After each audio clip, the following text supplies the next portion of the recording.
Over the past 10 years, rap has undergone a massive change. From the slow, dark, old school, lyric-based rap to mumble rap with a focus on the sound of music. And this isn't a coincidence. A lot of it has to do with a handful of artists who single-handedly changed the trajectory of modern rap. However, most regular fans aren't aware of them, and during their time, they were all heavily scrutinized, and today, not really acknowledged. My name is Rishad Bashir, and these are rappers who are ahead of their time. The first rapper who was ahead of his time is none other than Chief Keef. Today, the large majority of fans of Chief Keef have only listened to Finally Rich because of how Keef quote-unquote fell off after 2012. But over 10 years later, he's still here, unlike everyone else in his lane at the time. So let's get into it. Keith Cozart, or Chief Keef, grew up on the south side of Chicago and dropped out of high school due to legal issues at 15. And before getting into legal trouble in 2011, Chief Keef was a 16-year-old budding rap star. He released the song Bang, which had more than 400,000 views on YouTube, along with a mixtape that he recorded in his friend's bedroom. While on house arrest, he started putting up a bunch of videos on YouTube that went viral on his own channel and sites such as World Star Hip Hop. And that year, 2012, Chief Keef introduced Chicago drill music to the world after he dropped his viral song, I Don't Like. The music video featured a young Chief Keef confined to house arrest at his grandma's place, dancing with his friends, and it changed rap forever. Bang was big, but I Don't Like was a bona fide hit. It put him everywhere and caused mainstream publications to take note. And the success of I Don't Like caused the entire movement of Chicago hip-hop to explode in popularity, the drill movement. A few months later, Kanye West remixed the song with Pusha T, Jadakiss, and Big Sean, introducing drill rap to the world. And Kanye also featured Keef on Yeezus on the song Hold My Liquor. So it was clear Chief Keef had what it took to be a star. When Keef finally dropped his album Finally Rich, it was all hits, and he really had a movement that inspired people. However, it only sold 50,000 first week in physical copies, which although was good, wasn't what people were expecting. Due to his popularity at the time, anything under 100K was a flop. But back then, YouTube, the platform where Keef had hundreds of millions of streams, didn't count and streaming services didn't exist. So he was just born 10 years too early. But regardless of sales, his impact was meteoric. He was a teenager, but he had the allure of a rock star. And the man who signed him to Interscope Records, Larry Jackson, really put into perspective how big he was, saying, "Week over week at Interscope, he was the most active social media artist we had. Bigger than Lady Gaga in terms of mentions and online activity, bigger than Maroon 5, he was a social juggernaut. There was nobody who had the kind of gravitational pull he had online. He was the first." According to him, Chief Keef could have actually been Apple Music's first exclusive artist, but after he was offered the deal, he turned it down because he didn't understand how streaming worked, because of how young he was. And all of this bled into his influence, which is far-reaching and has affected an entire lane of rappers who all enjoy massive success today. Artists like Lil Pump, Playboi Carti, Lil Uzi Vert, and many more essentially built their careers on the back of a sound that Chief Keef created back in 2012. And the idea of broadcasting your life through social media as a marketing became the blueprint for artists in hip-hop streaming era, being emulated by pretty much every pop star since. The artists Keef influenced are crazy. Lil Uzi Vert was a fan of Keef when he was young and credited him in interviews and tweets. Playboi Carti took a lot of influence too. A teenage Carti took a lot from Keef, and for a long time, most of Carti's slang and ad-libs came from Chief Keef, and a young NBA YoungBoy resembled him quite a lot as well. Furthermore, he set the stage for artists like Bobby Shmurda, who blew up off hit music videos like Shmurda's Hot. Later on, Kanye even said that Future and Chief Keef were this generation's most influential rappers. So musically, Chief Keef was wildly influential, and one of his most apparent influences were through his distinct style of rapping, which came from his A-flow, ad-libs, and how he used his raw voice, which basically birthed mumble rap. The A-flow was popularized by Keef during his Finally Rich era, and today it's super popular in mainstream rap, from artists like Kendrick Lamar using it in Humble, and XXXTentacion using it in his smash hit Look at Me. And of course, SoundCloud artists like Carti and Uzi use it every other sentence. Moreover, Keef also redefined ad-libs, and is one of the biggest ways he influenced today's rap. The exclamations of phrases like gang gang or bang Keef used were infectious. His famous ad-lib was the A ad-lib, which came from Chief Keef,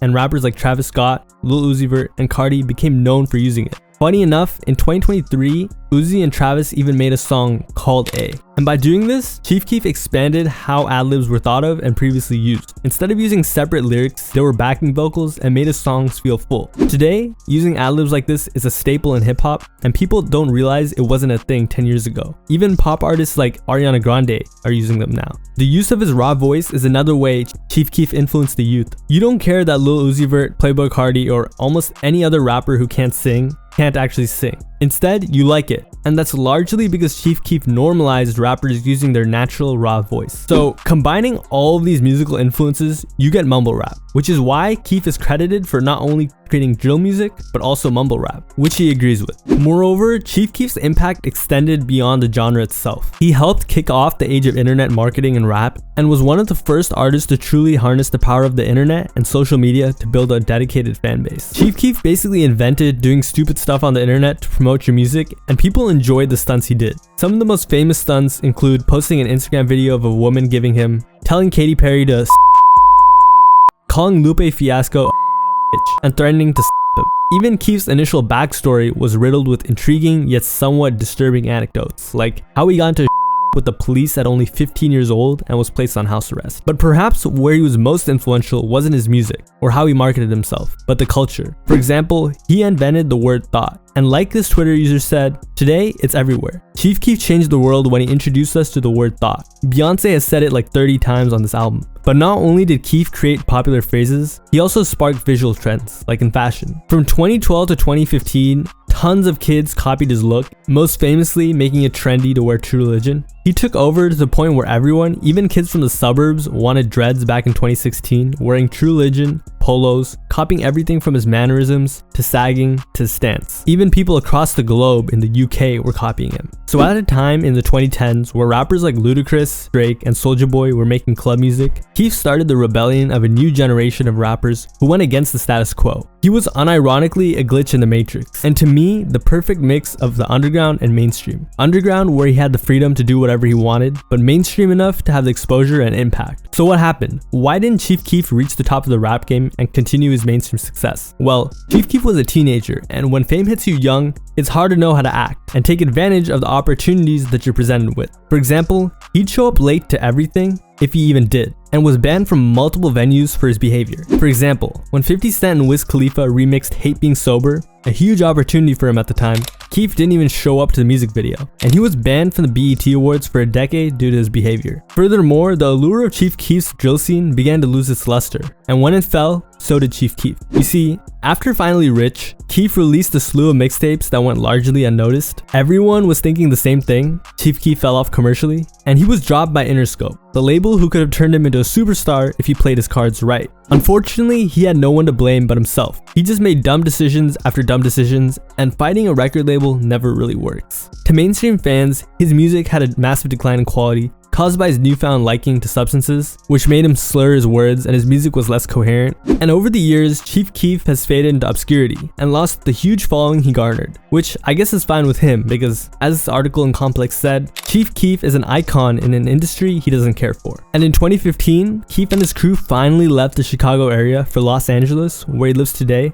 severing all ties from the Chicago scene he created. So overall, today Chief Keef has been relegated to the title of a washed up one-hit wonder by mainstream hip-hop fans, but he's still a legend in rap and has a pretty tight-knit fan base. The next rapper who was more influential than popular is none other than the father of melodic trap himself, Speaker Knockerz. Raised in South Carolina, Speaker Knockerz began getting into rap from his dad at a young age, who was unfortunately incarcerated for 10 years and separated from him. However, despite that fact, he decided to keep going and began making beats every day after school for hours. Unfortunately, due to his issues with his mom, who told him to get a job instead, he was kicked out. So he was left with no choice, and after being kicked out, he decided to give his production his all. Pretty soon, he got pretty decent, and in just 6 months, he made $42,000. So at a young age, he began making bank, and his dreams came true. He bought a Camaro, his dream car, and according to those around him, lived like there was no tomorrow. Not only that, he had been releasing music on YouTube, and his music finally began gaining traction. Songs he dropped on his YouTube like Rico's Story, Flexin' and Finessin', and Count Up later went on to become internet hits. Knockerz was also one of the first notable internet producers and rappers. During his short career, he built a reputation working with up-and-coming rappers like Young Dolph and Shy Glizzy, and eventually began producing for Meek Mill, Gucci Mane, 2 Chainz, and French Montana, which were pretty big accolades at the time, all while releasing music himself, having the second biggest mixtape online in the same year, independently. In December of 2013, he dropped his biggest song of all time, Lonely. Almost instantly, it became a hit, going viral on Vine for becoming the audio to viral dance videos, and was played all over clubs. There's even a video of Drake dancing to it, and today, the song is legendary. The last song he ever made was Erica Kane. Although it was released over a decade ago, it still sounds like something that could be released today, which is very rare. So Speaker Knockerz was really ahead of his time. And it's safe to say that the sound he created from those internet tracks birthed the autotune SoundCloud trap sound that so many rappers blew up with later on. And his influence can be heard everywhere, from the underground to mainstream. The two most obvious ones are A Boogie with the Hoodie and the hip-hop legend Nav. Speaker Knockerz was one of the first to combine dark instrumentals and heavy autotune vocals, a style that both the hip-hop legend Nav and A Boogie blew up off of, especially the hip-hop legend Nav, who people compare songs with to Speaker Knockerz, and they sound eerily similar, the beats and vocals, which, just like Speaker Knockerz, Nav does both, produce and record himself. And to this day, fans still claim Nav copied Speaker Knockerz. Funny enough, Lil Skies and Nav were actually accused of stealing from Speaker Knockerz. A Boogie was even asked about his Speaker Knockerz influence in an interview, and he spoke about how much Speaker Knockerz influenced his sound. And a really weird crossover I just wanted to mention as well. There's a picture of Speaker Knockerz and Lil Reese with Lil Durk and Fredo Santana in the background when they were all small, but unfortunately he had beef with Chief Keef, who called his prized Camaro plastic. And being from the South, Speaker Knockerz showed people that you didn't have to make drill music if you weren't living that life. He was a bedroom rapper, not a gangster. He shed the hardened shell of drill's aesthetic and birthed his playful autotune trap sound that became huge in the mainstream, ushering in artists like A Boogie, Nav, and Lil Skies,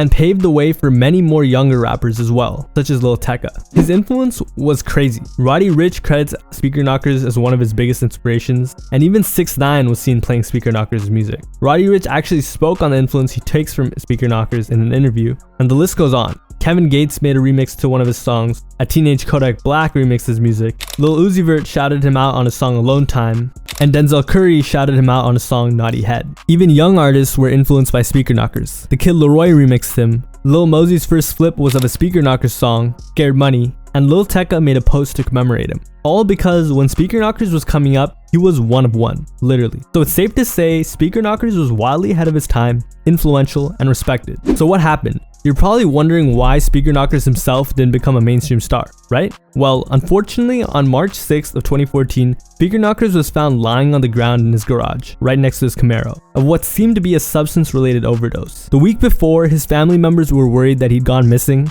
Knockerz was a very private guy. He'd go on without answering his phone to focus on his music, but after days, his family knew something was up, and his mother put out a statement on social media. His family turned out to be right. The saddest part was Speaker Knockerz wasn't living a fast life. Before he passed, he was actually depressed because his girlfriend was cheating on him, and he lived a quiet life for the most part, choosing to focus on his craft. After the tragic incident, tons of rappers paid their respect, like Soulja Boy and Fetty Wap. To me, Speaker Knockerz still being alive is one of the biggest what-ifs in modern rap. He left before he could see the real fruits of his labor and the influence he would have. If he had stayed alive, who knows where he could have taken his career? Unfortunately, we'll never know. In this Reddit post, the fan said, if Speaker Knockerz came up during this era, he'd be a legend just like XXXTentacion, Juice WRLD, and Pop Smoke. It's even worse when you find out how hard he worked to get to where he got. Knockerz was the definition of getting it by yourself. Before everyone and their cousin did it, he used to promote himself all over YouTube, telling people to check out his new single in the comments section, before bots and automation tools, hundreds and hundreds of times, spending hours doing it himself by hand. Sadly, today, a lot of fans don't know or remember Speaker Knockerz, even though his sound is apparent everywhere. After his family was done grieving, the remaining Speaker Knockerz music was released posthumously, and his family is still trying to send his unreleased beats to whoever wants them. The final rapper who was ahead of their time is none other than Lil B. In 2017, an article read, Lil B, one of the most prolific rappers of the internet age. And in the early to mid 2010s, people did recognize that Lil B was somewhat influential. However, recently, it seems like everyone has forgotten about Lil B. So let's get into it. Based in Berkeley, California, Lil B began releasing mixtapes in 2007, starting slow, but pretty soon, and by that I mean the very next year, he began releasing hundreds and hundreds of songs, something completely foreign at the time, through the 155 MySpace accounts he created, his unique way of marketing himself. And after that came the rapid release of mixtapes, 12 in 2010, 10 in 2011, and 17 in 2012. So, in a genre where at the time lyrical ability and quality were highly scrutinized, Lil B took the quantity over quality method and took flooding the market to a whole different level. So that's cool, right? But what about him made him so influential and ahead of his time, other than how consistent he was? Well, Lil B was innovative and influential all around. He was a trendsetter, and in many ways, the whole idea of the modern internet rapper was created by him. Think of all the trends in rap over the last 5-ish years: distorted bass, think XXXTentacion, Ski Mask the Slump God, and Death Grips, ad-libs, the Migos, positive rap, Chance the Rapper, I Love McConan, Wearing Feminine Clothing, Young Thug, A$AP Rocky, Lil Peep. They all started with Lil B, and it began with how he viewed music, completely different from the status quo. For example, he didn't care about lyrics like rappers normally did at all, and sometimes his songs wouldn't even make sense. At the time, people didn't get it, but today, it's the status quo, where the listener's attention span lasts a couple minutes and rap music relies less and less on lyrics and more on the vibe the music gives and the general feel to create an atmosphere, if that makes sense. Which is what rappers like Lil Pump literally blew up off of. Furthermore, the offbeat rap that is popular today with rappers like Blueface and TJX6 was being done by Lil B a decade ago. But it didn't stop there. Lil B was arguably the first meme rapper. Today, being based means something else, but it originated with Lil B. And before that, his fans would say, "Thank you, Bass God," or "OMG, Bass God." And he became the first rapper to blow up off of his weird image rather than music, which is how meme rappers operate. Image first, music second. He highlighted his weird traits and humor to create a character that was infuriating to older rap fans, and one way he did this was through fashion. Another area where Lil B's influence is undeniable, in rap, of course. He wore flowery clothes, oversized jewelry, and skinny jeans, which weren't normal fashion choices, especially then. For example, on ESPN, he wore a dress and a granny hat. Before Lil B, not many rappers were willing to show their feminine side. It used to be taboo for any guy, let alone a rapper, to call themselves pretty. But today, no one blinks an eye when rappers like Lil Uzi Vert, Lil Yachty, 6ix9ine, Lil Peep, RIP, and any other rappers do it. But aside from his fashion and image, how artists market themselves is where Lil B's influence really kicks in. See, Lil B's character overgrew his actual music. "Thank you, Bass God" became a huge catchphrase all over the internet. Thank you, Bass God. He became the first to use this sort of alternative marketing. It didn't matter that his music didn't live up to the traditional means of hip-hop. Fans were drawn to his character. In fact, it outgrew his music. Followers would add "Thank you, Bass God" without ever hearing his music, still spreading his popularity. He'd get hate on purpose and became the internet's largest troll. Some fans thought it was weird, but it was really all a part of his strategy. His songs where he just says "I'm Miley Cyrus" over and over got millions of views on YouTube, while songs where he had more traditional flows and better lyrics went unnoticed. It was like a weird internet marketing funnel. His meme music would catch your attention, pique your interest, and his less popular music would convert you into a fan. And whether it was on purpose or not, it was definitely genius and worked. When Lil B was at his peak, if you weren't based, it was hard trying to understand him and his music. Old heads and outsiders who didn't understand his art were confused as to why people were enjoying his music and taking this dude seriously. Either you thought he was the GOAT or his music was trash. There was no in between. At the time, people didn't know if he was trolling or what trolling was and took everything he did at face value, not seeing that he was just getting people worked up for a reaction, which in hindsight, pretty smart. And this strategy really went on to influence how the next generation of artists marketed themselves, which is seen by a positive or negative based on who you ask. In fact, when Lil B was coming up, the idea of promoting yourself and gaining a career over the internet was never done before and seemed impossible. Lil B was the first to shatter that belief, as he did what he did independent of a record label on the internet with his own DIY approach, which is what happened years later with the SoundCloud generation. And due to all of this, Lil B's influence stretched deep. In January of 2013, LA Weekly named Lil B the most important rapper of the decade so far. A decade later, this little blog was correct. Even Kendrick Lamar shouted him out, saying, "You and Wayne most influential. Thank you, Bass God." So when Kendrick Lamar mentioned your name in the same sentence as Lil Wayne, when talking about influence, it's hard to argue. But other than Kendrick Lamar, the list of rappers that Lil B influenced and got respect from is crazy. A teenage Playboy Cardi tweeted, "Lil B, woo," and "I still mess with Lil B." Chief Keef tweeted, "My guy Bass God. This stuff ain't for anybody, and he reached out to me back in 2011. So you know what's real, dog." Lil Uzi Vert tweeted, "At Lil B the Bass God, I got a song that's gonna be huge, and if it wasn't for Lil B, it wouldn't exist. Thank you, Bass God." And he said that Lil B taught him how to rap. Wiz Khalifa tweeted, "Protect Lil B at all costs." Young Thug tweeted his lyrics. Chance the Rapper tweeted about a song he made with him. And Metro Boomin tweeted, "Lil B is responsible for a lot of careers, man. A true hip-hop pioneer." The list goes on. Lil Yachty, Tyler the Creator, Earl Sweatshirt, Juicy J, Diddy, even classic rappers like DMX spoke about Lil B, and Nas reached out to collaborate. But even more impressive than the respect and influence he had on his peers in hip-hop was his influence in pop culture, which hasn't really been seen by any other rapper since his popularity dropped off, in my opinion. The most notable being Katy Perry wearing a dress with a picture of Lil B at a Miley Cyrus concert. It was the most high-profile endorsement of the Bass God. At the time, Katy Perry was one of the most famous people in the world. She had the most followed Twitter account, and this endorsement was just a big deal. But it didn't stop there. In Justin Bieber's All I Want for Christmas Is You remake video, Bieber briefly broke into the cooking dance, Lil B's signature move, And by the way, Lil B's cooking dance served as a predecessor to Ray Shrummer's Black Beatles, which blew up off of its own stunt, the Mannequin Challenge. The late Mac Miller was also one of the most outspoken, high-profile fans and devotees of Lil B, producing for him. And on a nationally televised performance with Ariana Grande on NBC's Today, he said, "Thank you, Bass God," while staring straight into the camera. Even Drake took to Instagram with the caption, "Bass." And when Lil Wayne dropped his comeback project, Sorry for the Wait, he invited Lil B to be featured on it, and gave Lil B a shout out on the outro for another tape on the song Love. More than the mainstream, Lil B also laid the groundwork for awkward or unique flows and no lyrical emphasis that is normal for SoundCloud rappers today. Influencing cloud rappers like Six Dogs, Young Lean, and more,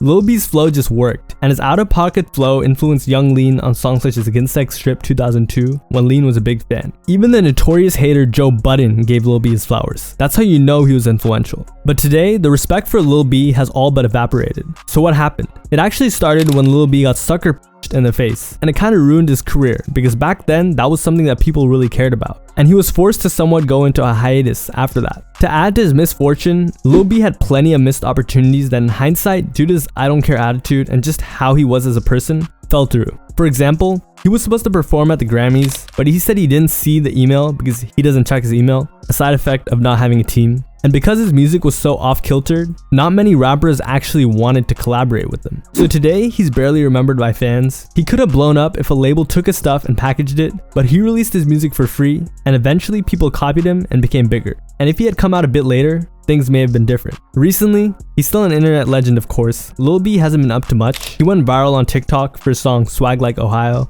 and appeared in a Lyrical Lemonade video. But that's not much considering how influential he was in his prime. Overall, Lil B changed the way younger artists viewed hip-hop, where an aggressive social media presence is a must. Music is being packaged on the daily and being put out like crazy. Lil B created that blueprint. In 2021, Complex interviewed Lil B and asked him, "When all is said and done, what do you hope your impact will be? Not only on hip-hop music, but on this earth?" He responded by saying, "So what's Lil B's impact? What Lil B is gonna do for the world is love, man. Love unconditionally. It brings tears to my eyes because I love this world so much. I love you all gotta understand that." Lastly, I just want to say Lil Wayne is definitely the most influential rapper of all time. Thanks for watching. My name is Rashad Fashir. Have a nice day and see you next time.